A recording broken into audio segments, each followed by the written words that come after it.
Assalamu alaikum class. This is Anam Khalid, your course instructor of environmental chemistry. बिस्मिल्लाहिर्रहमानिर्रहीम. Last time हमने class में study किया था कि आपके जो मेजर इन्वायरमेंटल फैक्टर्स हैं जो पॉल्यूशन का बाइस बनते हैं वो कौन से हैं. हमने उनके कॉजेज़ देखे, हमने उनके सॉल्यूशन देखे और हमने उनके अफेक्ट्स देखे. बिल्कुल इसी तरह आज हम एक मज़ीद जो है पॉल्यूशन की वजह एसिड रेन उसको डिस्कस करने जा रहे हैं कि एसिड रेन क्या होती है, इसके कॉजेज़ क्या हैं, इसके अफेक्ट्स क्या हैं और एट द सेम टाइम उनके सॉल्यूशंस क्या हैं. सबसे पहले तो देखें, हम देखते हैं कि एसिड रेन है क्या.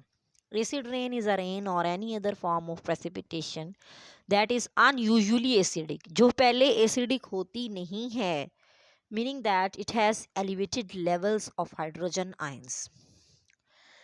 लेकिन इसके अंदर हाइड्रोजन आइंस किसी वजह से बढ़ जाते हैं. वो हाइड्रोजन आइंस क्यों बढ़ते हैं? क्योंकि माहौल के अंदर एसिड पैदा होने लग जाता है. It can have harmful effects on plants, aquatic animals and infrastructure. जितना भी आपका इंफ्रास्ट्रक्चर है, प्लांट्स हैं, एक्वेटिक एनिमल्स हैं, वो सारे के सारे जो हैं उस पर हार्मफुल इफेक्ट्स हो सकते हैं. तो एसिड रेन जो है वो एक प्रेसिपिटेशन की फॉर्म है जो एसिड नहीं होता, लेकिन इन्वायरमेंट के अंदर एसिड बनता कैसे है, वो एसिड प्रिपेयर होता है. जैसे फ़र्ज़ करें इन्वायरमेंट में NO3 पड़ा था या NO2 पड़ा था, इसमें वाटर ऐड हुआ तो ये क्या बना देगा, HNO3. तो ये क्या है, नाइट्रिक एसिड है. यानी वो पहले जो है वो एसिड था नहीं, लेकिन वो क्या बन गया, अब एसिड बन गया. एसिड रेन आल्सो हैज़, इसको हम एसिड प्रेसिपिटेशन भी कहते हैं या इसको सिंपली हम एसिड डेपोजिशन भी कहते हैं. प्रेसिपिटेशन में processing A pH of about 5.2. सबसे पहली बात तो इसकी डेफिनेशन नोट करें. एसिड रेन की डेफिनेशन ये होती है, ऐसी रेन जिसकी pH जो है वो 5.6 से लेस हो. जिसकी 5.6 होगी वो नॉर्मल रेन होगी, लेकिन जिसकी pH 5.6 से लेस होगी वो आपकी क्या है, वो एसिड रेन है. Precipitation possessing a pH of about 5.2 या below primarily produced from the emission of sulfur dioxide, nitrogen के ऑक्साइड, सल्फर के ऑक्साइड, यानी जो ह्यूमन एक्टिविटीज से डेली बेसिस पर पैदा हो रहे हैं, इंडस्ट्री से या ऑटोमोबाइल से या इस तरह की चीज़ों से, डेली एक्टिविटीज़ से जो आते हैं, तो वो ऑक्साइड्स जो हैं वो पानी के साथ मिलकर क्या बना देते हैं, वो रेन को एसिड में कन्वर्ट कर देते हैं, यानी वो एसिडिक रेन बना देते हैं. Mostly the combustion of fossil fuel या फॉसल फ्यूल के जलने की वजह से. तो ये सारी चीज़ें जो हैं वो हमारे पास एसिड रेन की वजह है. तो एसिड रेन को एसिड प्रेसिपिटेशन भी कहते हैं या इसको एसिड डेपोजिशन भी कहते हैं. इसकी pH 5.6 से बिलो होगी और इसमें प्राइमरीली क्या इन्वॉल्व है, इसमें सल्फ़र डाइऑक्साइड है, नाइट्रोजन के ऑक्साइड्स हैं और ह्यूमन एक्टिविटीज़ जो हैं इसके अंदर इन्वॉल्व हैं. नेक्स्ट में उसने बताया कि एसिड रेन का काज क्या है. Acid rain is caused by a chemical reaction that begins when compound like sulfur dioxide and nitrogen dioxide are released in the air. जब नाइट्रोजन के ऑक्साइड और सल्फर डाइऑक्साइड जब ये रिलीज़ होंगे हमारी हवा में, तो क्या होगा, सब्सटेंसेस जो हैं वो राइज अप हो जाएंगे एटमॉस्फेयर में. वो वाटर के साथ जो कि नेचुरल वाटर आ रहा था ऊपर से, वो मिक्सअप होंगे और मिक्स होने के बाद वो क्या कर देंगे, एसिड बना देंगे, एसिड रेन बना देंगे. Oxygen and other chemicals to form more acidic pollutants known as acid rain. उसको हम कहेंगे क्या, कि वो हमारे पास एसिड रेन है. तो एसिड रेन का कॉज क्या है, सल्फ़र के ऑक्साइड हैं या नाइट्रोजन के ऑक्साइड्स हैं, और ये दोनों मिलकर हमारे पॉल्यूटेंट्स जो हैं वो क्या बना देते हैं, एसिड रेन बनाते हैं. नेक्स्ट में देखें, एक स्लाइड पे आपको एक पिक्चर नज़र आ रही होगी. तो इसमें देखें ग्लास, इसमें सल्फ़र के ऑक्साइड, नाइट्रोजन के ऑक्साइड और जो सल्फ़र के डाइऑक्साइड वगैरह हैं वो कहाँ से पैदा हो रहे हैं, इंडस्ट्री का धुआं है, ठीक है, आपका ऑटोमोबाइल है, इन सारी चीज़ों से ऑक्साइड पैदा हुए. अब जाहिर है एयर में भी कुछ सल्फ़र के कंपाउंड बन गए, कुछ नाइट्रोजन के कंपाउंड बन गए. कुदरती तौर पर जो ड्राई ड्राई डेपोजिशन और वेट डेपोजिशन में ये फ़र्क है कि जब गैसेस मिलकर इंटरेक्ट करेंगी और जो बनाएंगी वो वेट डेपोजिशन है, फॉग की सूरत में आएगा। तो रेन सिर्फ रेन नहीं होती, एसिड रेन, एसिड फॉग भी हो सकती है। वेट डेपोजिशन क्या होगी, जब वाटर के साथ इंटरेक्ट करेगा और फिर आपके पास पहुंचेगा, तो वो क्या है, उससे जो अब यहाँ पे रेन पैदा होगी वो क्या होगी, वो एसिडिक रेन होगी।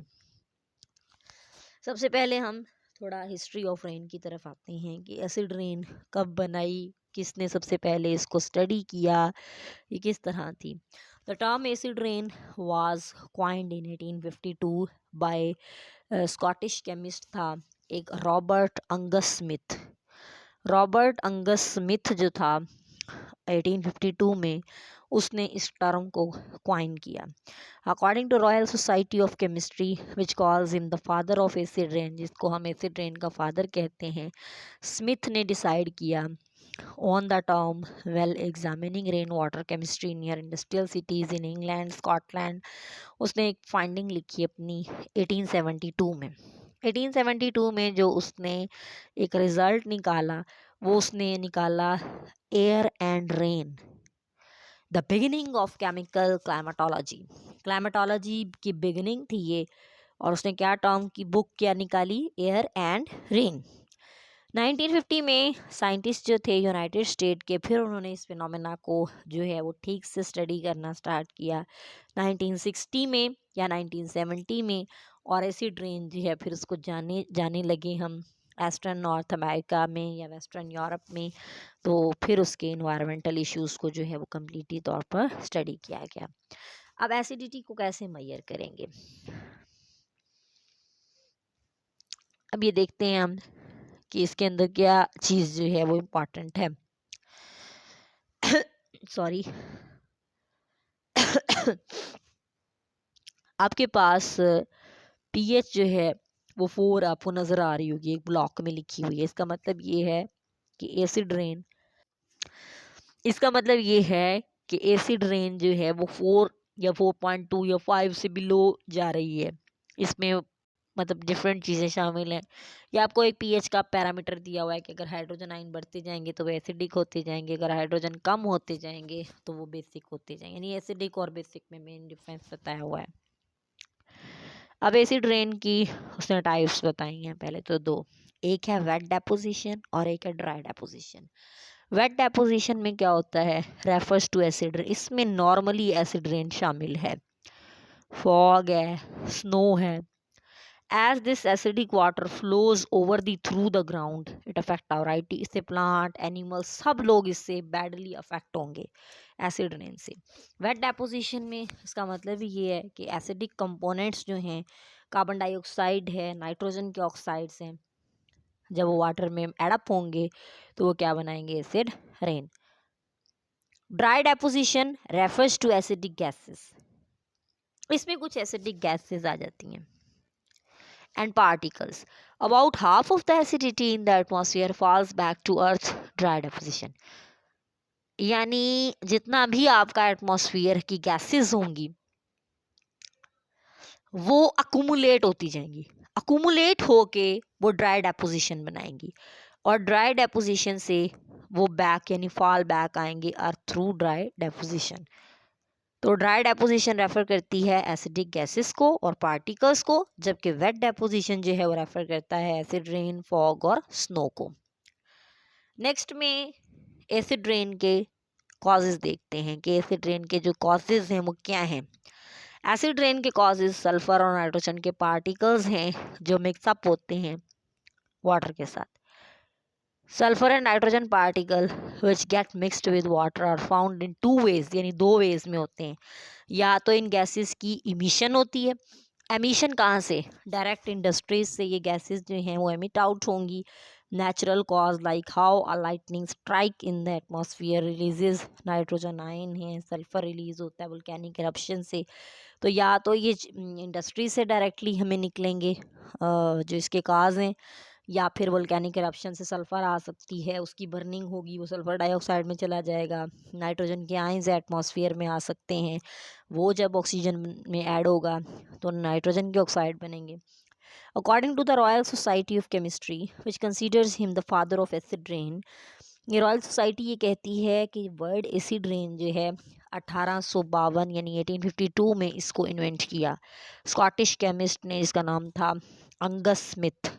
स्मिथ ने डिसाइड किया words well studying the rain water chemistry near industrial toward in England and Scotland regular clean rain जो हम एक्सपीरियंस करते हैं उसमें किसी किस्म का कोई ऑक्साइड नहीं होता। लेकिन फर्ज करें अगर उसमें कार्बन मोनोऑक्साइड आ गया तो वो क्या बना देगा, कार्बोनिक एसिड, यानी H2O के अंदर CO2 ऐड अप करेंगे तो H2CO3। इसका मतलब ये है कि जो हमारे पास रेन नॉर्मली आती है वो भी हल्की सी एसिडिक हो सकती है, उसमें कार्बन डाइऑक्साइड जाहिर है ये हवा के अंदर हर वक्त शामिल है क्योंकि हम इसे कंटिन्यूसली रिलीज़ कर रहे हैं, प्लांट इसको ले रहे हैं। तो क्या है कि एसिडिक रेन का ख़तरा हो सकता है। PH value of regular rain water, जो रेगुलर रेन वाटर जो हमारे पास होता है उसकी 5.7 है। अगर 5.7 से बिलो हुई तो वो एसिडिक रेन हो, giving it an acidic nature.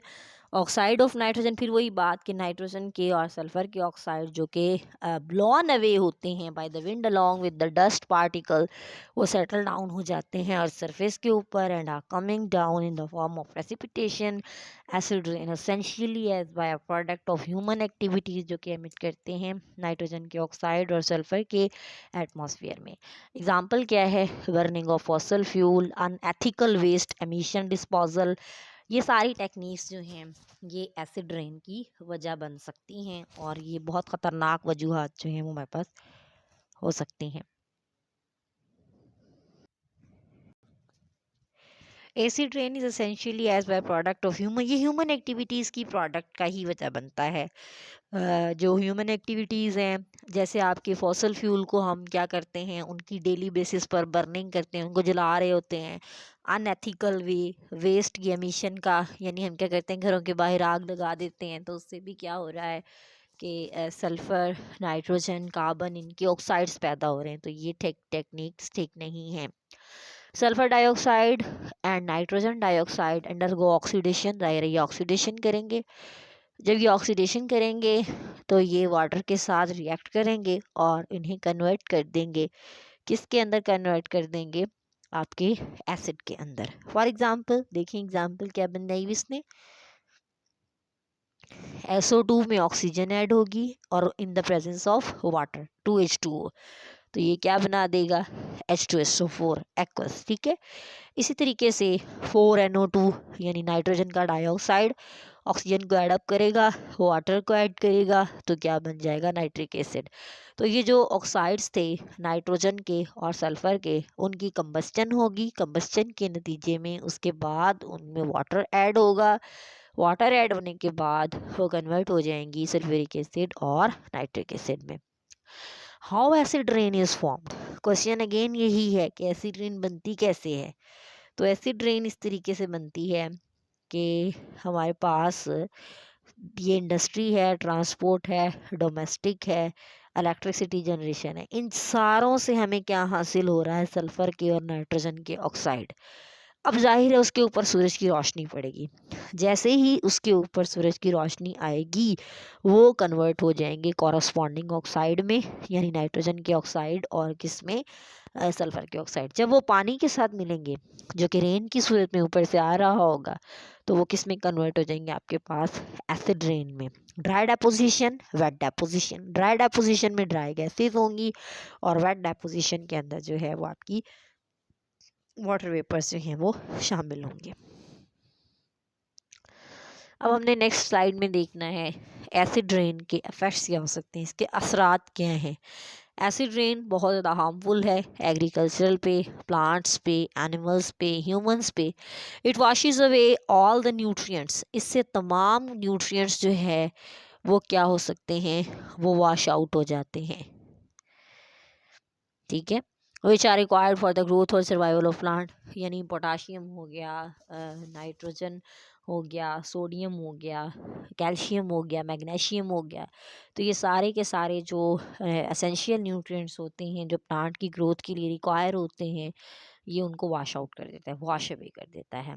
Acid rain affect करती है एग्रीकल्चर को by the way how it altars the composition of soil. उससे क्या हो सकता है कि सॉइल की कंपोजिशन भी चेंज हो सकती है। नेक्स्ट में एसिड रेन का एक बहुत बड़ा इम्पैक्ट क्या है कि इससे ह्यूमन के रेस्पिरेटरी इश्यूज हो सकते हैं, सांस में मसला हो सकता है, asthma, respiratory disorder, lung cancer, ये सब चीज़ें इंसानों के अंदर आ सकती हैं। When acid rain fall down and flows into the river and ponds it affect the aquatic ecosystem. ज़ाहिर है इससे एक्वेटिक लाइफ भी डिस्टर्ब होगी हमारी, क्योंकि इससे केमिकल कंपोजिशन वाटर की चेंज हो जाती है, लिहाजा हमारा वाटर पोल्यूशन जो है वो जन्म लेगा। एसिड रेन से करोजन ऑफ वाटर पाइप्स, यानी जो वाटर पाइप्स हैं उसको जंग लग जाता है, जिसकी वजह से हमारी जो मेटल्स हैं उनकी लीचिंग स्टार्ट हो जाती है। Iron, lead, copper, drinking water में आयरन, लेड और कॉपर हैवी मेटल जो हैं वो शामिल होने लग जाती हैं, जिसकी वजह से हमारा जो वाटर है वो भारी हो जाता है। It damages the buildings and monuments made up of stone and metal. ये मॉन्यूमेंट्स वगैरह जो होते हैं, जैसे इस्लामाबाद में आपने देखा होगा मॉन्यूमेंट है, लाहौर मॉन्यूमेंट है, तो उसकी जो बिल्डिंग्स होती हैं ना उसमें बहुत कीमती पत्थर या स्टोन लगे होते हैं मेटल्स के, तो वो उनको भी डैमेज कर देता है, उनको भी क्या कर देता है, ख़राब कर देता है। तो ये आपके सामने क्लास एक स्लाइड आपको मैंने क्लास के अंदर जब ये पढ़ाना था पहले भी आपको एक दफ़ा दिखाई थी कि ताजमहल इसका एक जीता जागता सबूत है।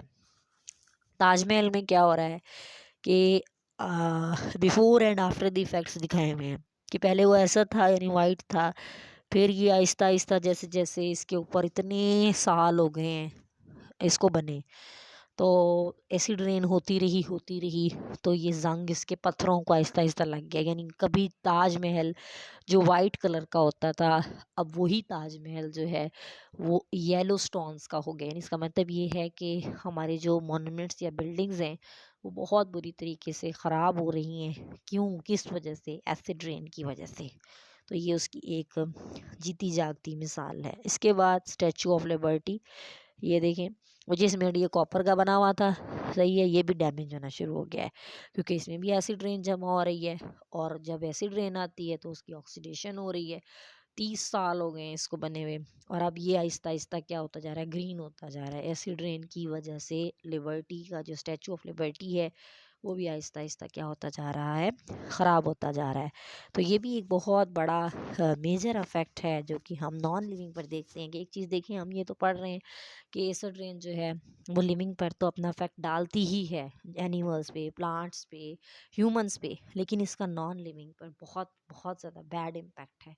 और वो क्या है, स्टेचू ऑफ लिबर्टी है या ताजमहल है, तो उससे क्या हो रहा है कि हमारा जो नॉन लिविंग सेटअप है वो ख़राब हो रहा है।